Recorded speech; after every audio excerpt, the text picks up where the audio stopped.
again. This is Christofer Friberg reporting on our Geo and Smart City Journey 2020. In earlier episodes we were reporting from New Zealand. Now today we are in Melbourne in Australia. We've been here for a few days. I've been interviewing a great number of people about the situation here in Australia.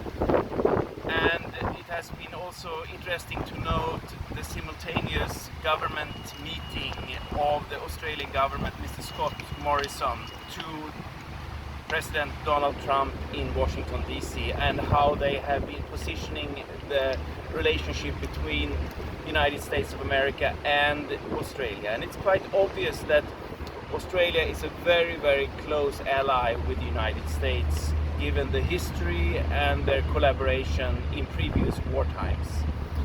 But on the less favorable side, it's also very obvious that Australia has much further to do in the area of transformation to become a smart, viable society.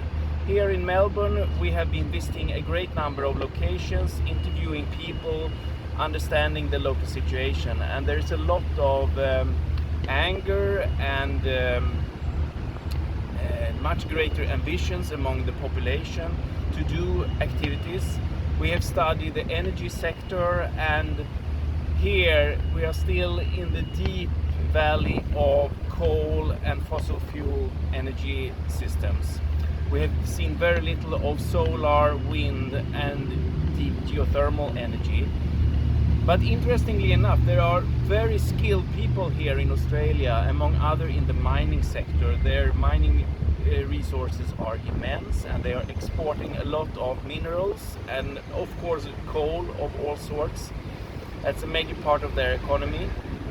But there's also skills in how to explore the geothermal energy here in Australia. But sadly enough, there has been not yet any projects going forward.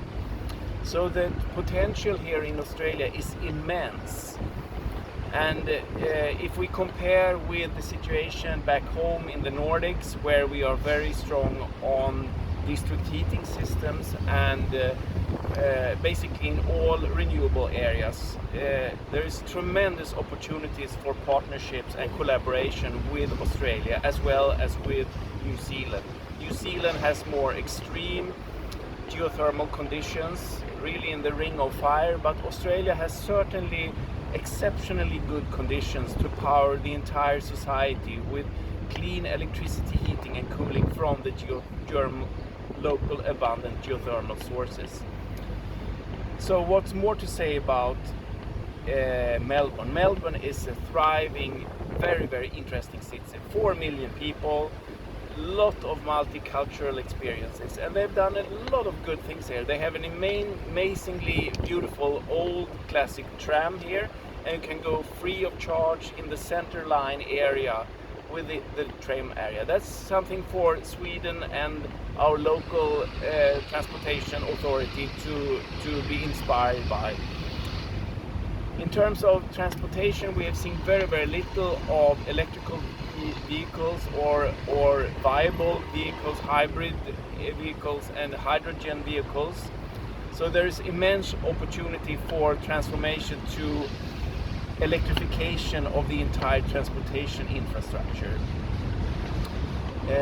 But all in all, Melbourne is an amazing place to visit. I really recommend you to go here, and there's lots of things to explore and to find out, and the people here are amazing.